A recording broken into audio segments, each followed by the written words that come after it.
The caste system is one of the most debated aspects of Indian history. But what is the truth behind this social structure in ancient India? Was it always as rigid and divisive as it is often portrayed?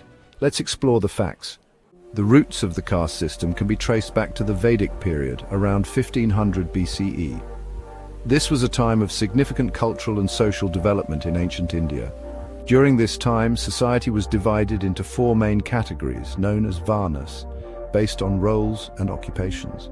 These categories were not just social classes, but were deeply intertwined with religious duties and societal responsibilities. These were the Brahmins, or priests and scholars. They were responsible for performing religious rituals and preserving sacred knowledge.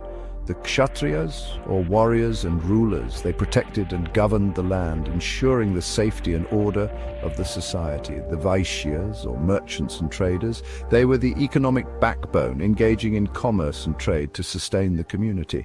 And the Shudras, or laborers and service providers. They performed essential tasks and services, supporting the daily functioning of society. Interestingly, in its early stages, the caste system was more flexible and dynamic than it is often perceived today. Occupations were often determined by skills, talents, and personal abilities rather than strictly by birth or family lineage. For example, historical records show that people could move between professions with relative ease, and scholars like Valmiki and Vyasa, who made significant contributions to ancient Indian epics, did not belong to the Brahmin caste by birth. This fluidity allowed for a more merit-based society. Over time, as society became more complex, the caste system began to evolve into a more rigid hierarchy. Factors like economic changes, political influences, and religious interpretations contributed to this shift. Birth, rather than merit, started determining a person's social status, creating divisions and inequality. It's also important to note that untouchability, which is often associated with the caste system, became more pronounced in later periods. Some historians argue that colonial rulers, such as the British, reinforced and institutionalized these divisions by categorizing Indian society in rigid ways for administrative purposes. The ancient caste system was far more dynamic and complex than we often realize. It was a social structure that evolved over centuries, adapting to the changing needs and circumstances of the society. While it did have categories, its early form was not as rigid or discriminatory as it later became.